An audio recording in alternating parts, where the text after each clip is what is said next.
започват да си търсят място, коякъде да се нареди в дневния ред, така че да има време за всичко. И моето опасение е, че бюджета да не стане така да остави на заден план окончателното приемане на Закона за съдебната власт или критериите за избор на членове на ВСС, които след това трябва да бъдат приети.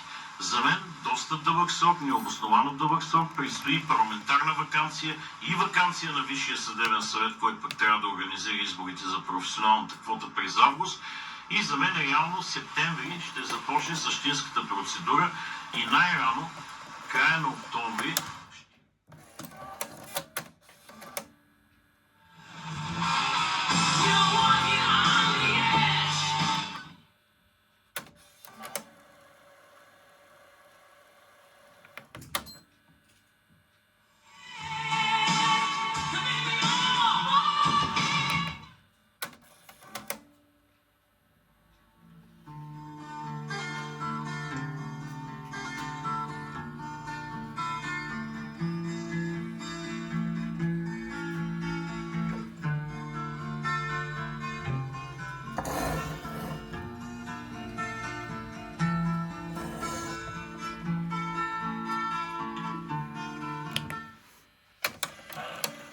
не просто номинациите, а да имаме изслушване на кандидатите за ВСС и да можем в края на септември, най-късно първите дни на октомври, да приключим с избора на парламентарната квота на ВСС. Това е доста оптимистичен сценарий.